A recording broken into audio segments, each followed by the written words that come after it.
Okay. Let's unpack this. We have an absolute mountain of source material today, and honestly, it all points to one massive, dramatic, and frankly pretty necessary shift in the world of reality television. Yeah, absolutely. We're talking about the core cast of Summer House, but we're basically saying goodbye to those endless weekends in the Hamptons. Right. We're talking about them moving in the city. It truly feels like the end of an era. I mean, an era defined by, let's be honest, arrested development for a lot of them. Totally. For nearly a decade, this franchise has just been synonymous with summer escapism, right? Hmm. Avoiding real life by packing up for the weekend. But now, look, every major source we have confirms the game is changing. Hmm. Every central player is facing a personal earthquake. You've got marriage demands, a new baby, huge business expansion, and these shocking cast exits that really define maturity, Hmm. or maybe the lack of it sometimes. Exactly. So our mission today is really synthesis. We're taking the official network announcements, all the intricate details of the OG's relationship dramas, those shocking social media clapbacks, and the messy reunion fallout. Yeah. We need to understand how these established Manhattanites are being forced to, have it all in front of the cameras when they're home, dealing with the actual reality of those big life decisions. And the big headline, the absolute center of our deep dive today, is that Bravo officially announced a new Summer House spinoff. It happened Wednesday, September 17th, 2025. The working title is In the City. In the city. And look, this isn't just a simple relocation. It feels like an explicit signal from the network that, the party house era served its purpose, but it's got to give way now to the challenging reality of growing up. And what's fascinating is the timing, isn't it? It feels perfect. The sources really show the personal lives of the cats have just become too large, too complex for that Hamptons sandbox. Exactly. So let's start with the immediate facts surrounding this new series. Right. So the announcement, it wasn't exactly subtle, was it? Bravo teased it with this cryptic Instagram post. It featured that familiar, iconic Hamptons mansion. Mhm. And then it was followed by this really explicit command, city life, activated. Activated, yeah. So that visual shift is crucial, I think. The show is now following the stars when they are not on vacation. They're in their real lives. This changes absolutely everything about the tension and the stakes, doesn't it? I No. mean, the entire premise of the original show relied on that pressure cooker environment, right? Mhm. Being trapped in a house Right. with 7 other people who all knew each other's secrets 4 days a week. So when you remove that pressure cooker, you've got to replace it with something equally intense. Yeah, you do. Which brings us, I think, to the show's logline. What exactly is the network promising us as the core conflict here? Okay, so the log line, this really is the aha moment. It's very focused on adult, irreversible decisions.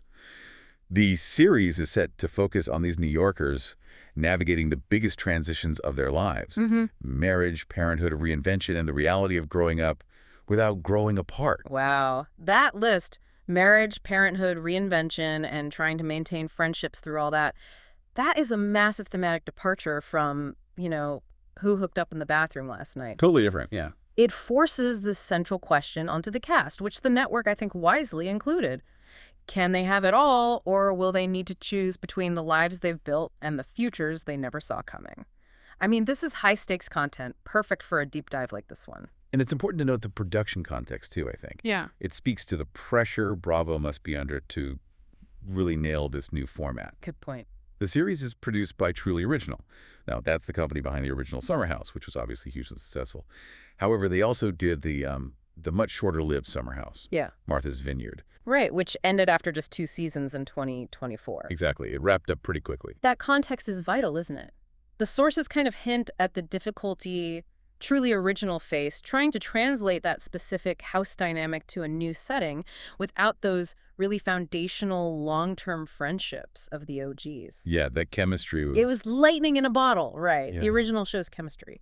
And the failure of Martha's Vineyard really emphasizes that just changing the location isn't enough. You need those deeply entrenched high-conflict relationships. Absolutely. You need the history. Which puts immense pressure on In the City to succeed, especially since it features the established core cast. It does. So, okay, let's confirm the anchors who are actually carrying that weight. Sources confirm the established OGs. We're talking Lindsay Hubbard, Kyle Cook, and Amanda Batula. They're all set to star in the City. The big 3. These 3 are really the foundational pillars of the original show's long-term emotional narrative. Okay, I have to ask you, though, because the sources confirm a slightly unexpected return, maybe. Andrea Denver, the Italian model. Ah, yes. He was an alum of season 6, popped up as a guest in season 8. He's coming back, and he'll be joined by his wife, Lexi Sundin. Bringing Andrea back after break feels like a very strategic casting decision, doesn't it? Designed specifically to fill one of those new logline pillars. Oh, it's entirely strategic. Yeah. Look, Andrea and Lexi, they got married in June 2024. It was this beautiful ceremony in Italy. Several castmates were actually there. Right? And according to the sources, their excitement about being in the city centers squarely on starting a family. They've said family means everything to them. Okay, so he's not the single model anymore. No, exactly. Right. He's being brought in not as the single guy, but as the sort of ready-made marriage and parenthood success story, maybe. Mm. It provides a contrast, I think, to the long-term, often turbulent marriage of Kyle and Amanda. That makes perfect sense. Yeah, they need a couple that maybe represents the goal or at least the aspiration to balance out the couple that definitely represents the struggle. Mm-hmm. But now, well, now we have to address the massive shadow hanging over this new series, the Carl Radke question. Carl Radke, a staple since the very, very beginning. A character defined by his professional evolution, all happening on screen. His confirmed participation in the city is currently listed as unclear. Unclear. Yeah. That feels like strategic ambiguity, doesn't it? Yeah. Designed to fuel speculation right up until the premiere. Oh, the speculation is intense. Yeah. Especially given his recent major life changes, which kind of paradoxically fit the show's new theme perfectly. Yeah. Carl's been focusing intensely on personal growth, and most notably, he recently opened his mindful consumption bar and cafe, Soft Bar, in Brooklyn. Soft bar. Yeah. His narrative is the absolute definition of reinvention. And this is where the dynamic gets really interesting. Carl's Soft Bar, it's not just like a typical non-alcoholic spot. The sources describe it as a mindful consumption cafe. It's designed to be a community-focused space, emphasizing social connection without alcohol. Yeah. His commitment to celibacy, to sobriety, that's the core of his reinvention. So if he is out of in the city, the show loses one of its most compelling current narratives on growth. Sure. But if he is in, well, the producers have a guaranteed pressure point given his history and all the recent drama with Lindsay. Oh, absolutely. And look, this impending structural change, this whole shift to the city, it's really been foreshadowed by the massive cast exodus from the Hamptons house after season 9 wrapped filming. That Hamptons party is truly thinning out. It really is. And the most notable, maybe the most philosophically interesting departure is Paige DeSorbo. She announced her exit back in June after 7 seasons. She joined in season 3, became such a central figure. Her decision to walk away speaks volumes about the limits of that reality TV format, I think. It really does. And her explanation, which she detailed in this very candid interview with Birdie, it provides critical insight into the reality TV machine, doesn't it? She confessed that she just had this overwhelming sense that I couldn't go back. She realized she'd be doing the show a disservice because she just couldn't give them that expected level of conflict or availability anymore. She gave us a really stunning piece of analysis when she was discussing the mechanics of the medium. She went so far as to use the harsh word, her words, of brainwashing to describe the process. Brainwashing, wow.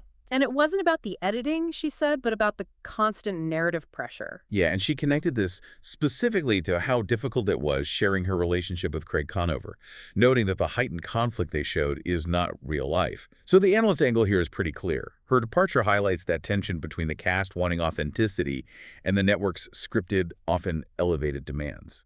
She specifically referenced this pressure, didn't she? Stating that production had allegedly told the cast, they don't want to focus on your friendship this season. Right. Which forced her and Hannah Berner, who left back in 2021, to launch their own successful Giggly Squad podcast.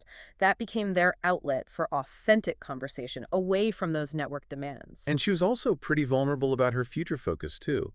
She admitted she had to overcome this genuine fear that leaving the show meant her career would be over. Which is a real fear for these reality stars. Absolutely. She's now actively moving into a new chapter, aiming to separate herself from those intense relationship storylines, pursue more mainstream media projects, and that requires her to protect her narrative, you know. Makes sense. And Paige wasn't alone in leaving the Hamptons house. Lexi Wood and Imral Hassan, both single-season newbies from season 9, they also announced their exits right after the finale in June. Yeah, clears the decks. Totally clears the deck for the OGs. And Lexi, in particular, she exited with this subtle but, I thought, quite telling jab at her ex-castmate, Jesse Solomon.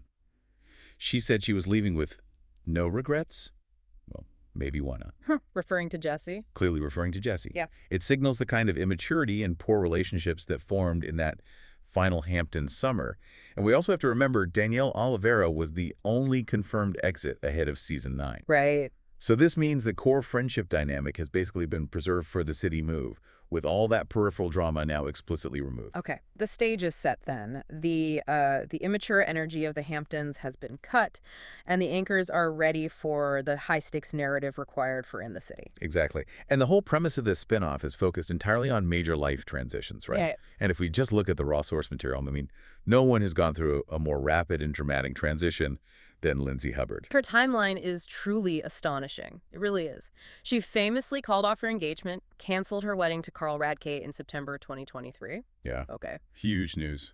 Then by December 2024, just over a year later, Lindsay welcomed her daughter, Gemma, with Turner Kufe, who's described as a doctor in biotech investing. I mean, this is like speed dating, getting married, having a baby, all condensed into this reality TV-worthy hyper timeline. It's wild. Yes. And in typical high-drama fashion for this cast, that romantic relationship with Turner Kufe was put on pause for now, just 5 months after Gemma was born, in June 2025. Wow. They are, however, committed, they say, to being the best co-parents and are apparently an amazing team. Well, Lindsay confirmed on Instagram that she plans to continue reality TV. She said life will look a little different because she's a whole-ass mom now. Whole-ass mom, I love that. Her commitment to remaining a major anchor in the city really solidifies the show's shift towards that parenthood pillar of the logline. It does. And this brings us right to the absolute core tension needed for the new show, which is these dueling narratives of moving on, perfectly exemplified by Lindsay and Carl's public war of words. Right. So Carl Radke, while he's out promoting Soft Bar and his new sober life, he's been on this press tour talking about how awkward and unprepared he felt seeing Lindsay pregnant after their very public, very messy split. It's sort of positioning him as the sympathetic figure, right? Dealing with the shock of his ex moving on so incredibly quickly. And Lindsay, well, according to the sources, she fired back fiercely on social media. Oh. She challenged that narrative of his victimhood pretty directly. Clapped back hard. She really did. Questioning the logic, she said, didn't this guy break up with me 2 months before a wedding?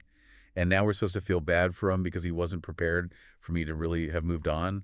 Make it make sense. Make it make sense. I mean, what's fascinating here is, we need to introduce some nuance. Wait a minute. Carl is actively pursuing that reinvention narrative the show clearly wants, sobriety, business growth, yet Lindsay is immediately providing accountability for his past actions. So, is Lindsay's public clapback risking undermining his attempt at sober, mindful growth?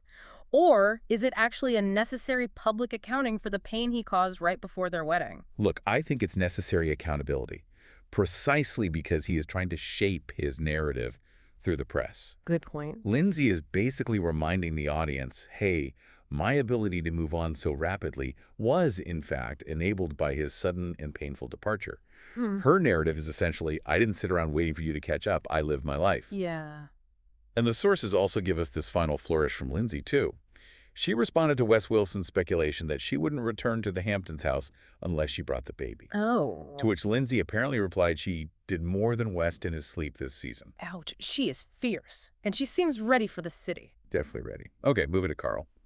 Aside from the Lindsay drama, his focus is apparently solely on personal growth, celibacy, and his business, Soft Bar. This is his reinvention story. Soft Bar is crucial to understanding Carl's path, isn't it? It's described as this mindful consumption bar and cafe in Brooklyn. It's designed not just for non-alcoholic drinks, but as a community hub to foster genuine connections. Exactly. It's like a physical manifestation of the lifestyle change he's been documenting on the show for years now. But even in his sober, focused state, drama finds him. Carl admitted he was on the prowl for a new girlfriend during season 9 filming. Oh, boy. And he confessed having a crush on fellow castmate Sierra Miller during that time. Yeah, he admitted that expressing the crush was cringy, his word. But he explained he felt really safe with her during that emotionally vulnerable post-Lindsay period. He felt compelled to express his appreciation, telling the press, basically, I think you're awesome. I really appreciate you. I do have a crush. So he's still struggling a bit, maybe, with expressing genuine emotion in a controlled way, leaning into that familiar, maybe less toxic now, but still dramatic impulse. Seems like it. And Ciara, well, She maintained her status as the pragmatic voice of reason, didn't she?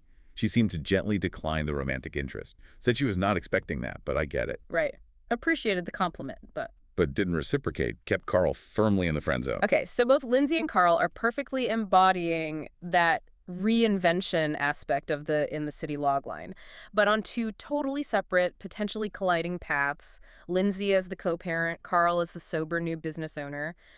The tension will be absolutely electric if they are both involved in this spin-off. Oh, definitely. And then, well, then we come to the longest-running, most documented relationship in the entire franchise.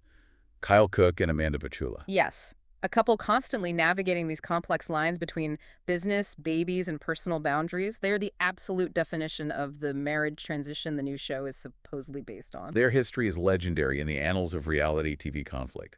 Kyle admitted cheating multiple times back in 2017 and 2018. His season 3 confession was just brutal viewing. It was awful. He admitted to Amanda he completely blacked out, acted like a New York douchebag, and even stated that cheating had just been the norm for him since he was 16. Yeah. I mean, that sets the foundation for their commitment issues right there. But here is the critical, really unique detail that shows the extreme measures they took, maybe for the cameras, maybe for themselves. The wedding contract. Ah, the contract. Yeah. During all that wedding drama in season 6, Amanda threatened to call the whole thing off. Kyle only went forward with the engagement because he had signed a document. This document held him financially responsible for the full wedding cost if the event was called off due to his actions while blackout. Okay, let's just pause on that. That needs deep analysis. Yeah. That is essentially a reality TV-specific prenup against bad behavior. Exactly. It's a mechanism, a financial deterrent designed specifically to enforce commitment on television. It shows the extreme lengths they went to make sure the wedding actually happened, giving the network its long-awaited payoff. This detail alone proves the kind of stakes they operate under. It provides such profound insight into the financialization of reality TV commitment. It's wild. Okay, fast forward to the present. Their tensions are no longer really about cheating, but about Kyle's workaholic mode for their business, Loverboy, and how that impacts their future family plans. Right. Amanda is consistently listing these complaints that drive the narrative. His late nights, working weekends, prioritizing emails over just spending time together. And this narrative has really peaked now with the baby debate. We have to reference the infamous fucking bitch incident from season 8 too, which really showcased the peak toxicity, I think. Oh, that's bad. Kyle lashed out at Amanda, used that deeply damaging language simply because she expressed a desire for her own independent project like the swimwear line she eventually launched, rather than matching his obsessive 24/7 dedication to Loverboy. It just illustrates how his work becomes this kind of emotional shield for him. Yeah. And this leads directly into their biggest current conflict, the baby debate. Kyle is very vocal that he's itching and eager for kids.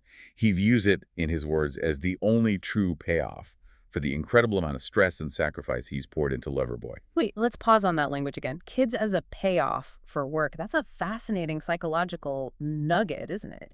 It suggests he views children not really as a co-created family unit, but as the final, maybe transactional reward for all his entrepreneurial suffering. That compulsion seems to be the precise obstacle Amanda's dealing with. Precisely. And Amanda, who is 34 now, has been extremely honest about it. She said she's in a weird place, questioning if she should even have children because of her ongoing anxiety and her struggle to take care of herself when Kyle's work completely dominates their life. And she laid down a massive necessary boundary at the season 9 reunion, didn't she? She did. She clarified she is ready for kids, but only with a partner who is ready for them, directly implying that Kyle's compulsive work ethic absolutely must change before she proceeds with starting a family. That's demanding structural change before a life change can happen. It's huge. She even revealed she had 1 foot out of the relationship before things apparently improved this past year. So while they're still living in NYC, still focused on the business and their dogs, they were not yet in those desired New Jersey suburbs with the chickens that Amanda envisions. Not yet. Their storyline is just the perfect ongoing illustration of navigating these high-stakes marriage transitions under the spotlight. Yeah. It makes them essential anchors for In the City. Okay, so before the cast fully transitions to this high-stakes world of the city, we really have to address the chaos that was season 9. It culminated in that reunion, which sources say was filmed on April 24th, 2025. This season felt defined by relationship fallout, didn't it? Especially surrounding Paige DeSorbo's decision to finally exit her relationship with Southern Charm's Craig Conover. Yeah, the sources reveal viewers saw Paige struggle immensely in that relationship throughout season 9. The trailers teased these really emotional scenes where she opened up to Ciara, Amanda, and even Lindsay about the friction. And that directly led to their eventual breakup, which, as we now know, sort of precipitated her larger decision to leave the show altogether. And a preview clip from season 9 actually showed Paige claiming she caught Craig texting other girls during their relationship. That provides some context for the strain she cited. However, Craig consistently denies any wrongdoing Of course. and claims he was completely blindsided by the breakup while he was away in Toronto. So again, you have those dueling, conflicting narratives creating the dramatic friction. And this is where C.R. Miller really stepped up, didn't she? She acted as Paige's defender on Watch What Happens Live. Ciara argued it would have been nice if Craig had publicly defended Paige against that immediate fan backlash accusing her of cheating. Right, because the narrative flipped onto Paige. Exactly. Ciara pointedly noted that Paige had been so generous kind of cleaning things up for Craig for 3 years. And Paige has consistently confirmed she never cheated. That dynamic is critical, I think. Ciara's highlighting the emotional labor Paige put in to protect Craig's image, and now that the relationship's over, Craig isn't returning the favor. It just underscores that authenticity problem Paige talked about. She needs to protect her own narrative now because she wants to pursue mainstream media, and she just cannot be tied to this kind of toxic high-conflict storyline anymore. Makes total sense. Okay, shifting to the new blood, who ultimately didn't make the cut for In the City. Season 9 introduced Lexi Wood, the Canadian model, and Imrul Hassan, an NYC real estate broker and self-described full-time party boy, who apparently likes sex parties. Right. These felt like attempts to recapture some of that original chaotic energy, maybe? Maybe. But the Jesse Solomon and Lexi Wood dynamic provided the season's most criticized and, frankly, cringeworthy drama. Yeah, it wasn't great. Lexi and Jesse dated during season 9, but it ended really poorly. That led to her exit announcement where she referred to him as her one whore regret. Subtle. Very subtle.